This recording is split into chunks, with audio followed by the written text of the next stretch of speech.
तो दोस्तों, आज मैं आपको ले चलता हूँ भारतीय साहित्य की एक बेहतरीन कृति की ओर, जो कि है अनीता देसाई द्वारा लिखा गया एक उपन्यास जिसका नाम है इन कस्टडी। यह किताब पहली बार 1984 में प्रकाशित हुई थी और इतनी असरदार थी कि इसे बुकर प्राइज़ के लिए शॉर्टलिस्ट किया गया था।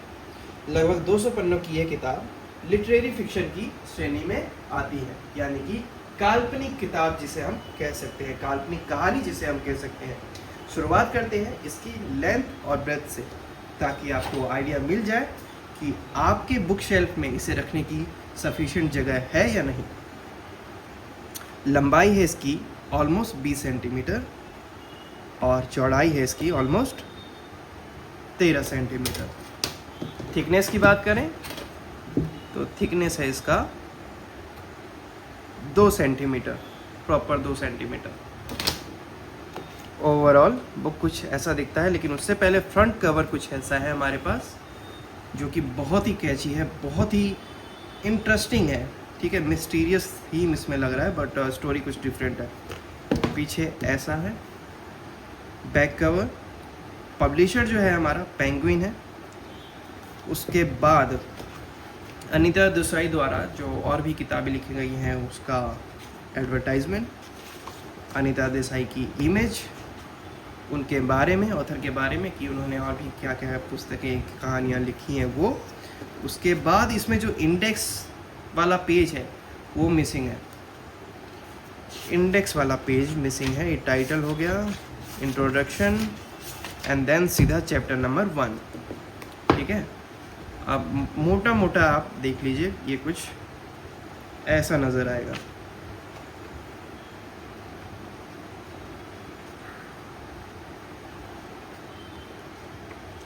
टोटल वही 11-12 इसमें चैप्टर है, 11 चैप्टर है टोटल।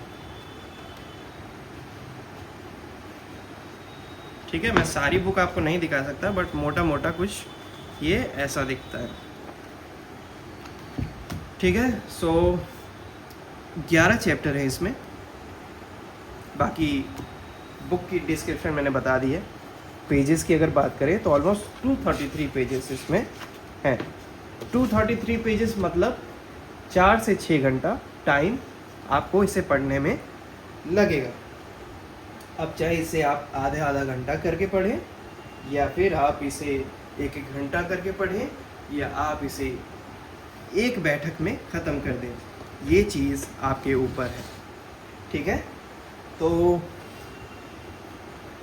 अब जानते हैं इसकी कहानी को। कहानी मैं आपको इसकी मोटी मोटी बता देता हूँ, पूरी कहानी नहीं बताऊँगा।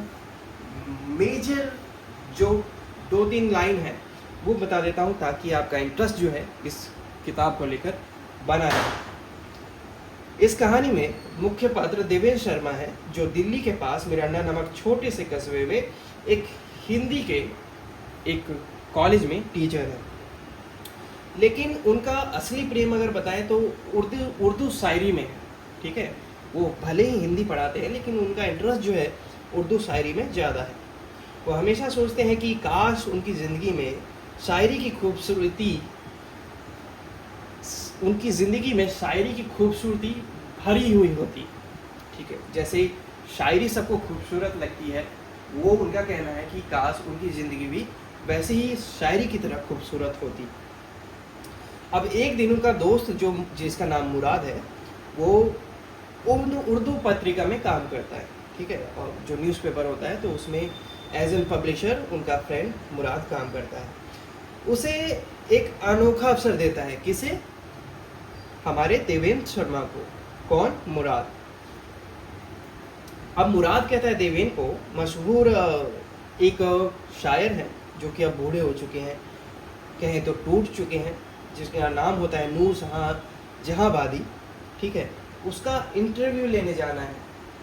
देवेंद्र खुश हो जाता है, क्योंकि उसे लगता है कि ये उसके जीवन का सबसे बड़ा मौका होगा, क्योंकि हम सबको पता है कि शायरी उसे पसंद थी ही, और नूर जहांबादी एक बेहद फेमस शायर थे अपने टाइम के। अब बूढ़े हो चुके हैं, अब थोड़ा जर्जर स्थिति उनकी हो चुकी है, लेकिन उनका नाम तो वैसे ही बना हुआ था।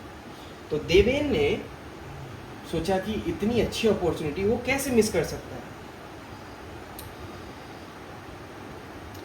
लेकिन जब वह नूर से मिलते हैं, कौन, देवेन, जब वो नूर से मिलते हैं तो उसकी सारी उम्मीदें धीरे धीरे टूटने लगती हैं। नूर अब एक महान शायर नहीं बल्कि एक थका हुआ, बीमार और शराब में डूबा हुआ आदमी है।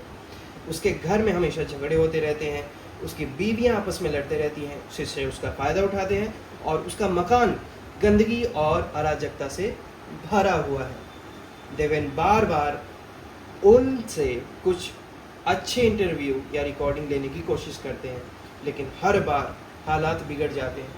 कभी कोई पैसे मांगने आ जाता है, तो कभी शोर शराबा, तो कभी नूर खुद ही बिगड़ जाते हैं। अंत में देवेन समझ जाता है कि उसकी यह कोशिश उसकी ज़िंदगी को संवारने की बजाय और मुश्किल में डाल देगी और कठिन बना देगी। तो कहानी का सार यही है कि कैसे सपनों और हकीकत के बीच की दूरी इंसान को तोड़ देती है।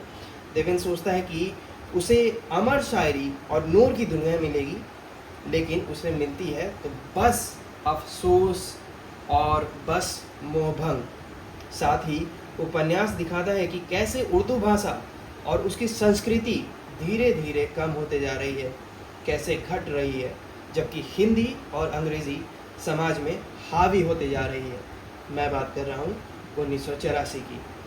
यह किताब सिर्फ देवेन की कहानी नहीं बल्कि यह हमारे समाज की कहानी है।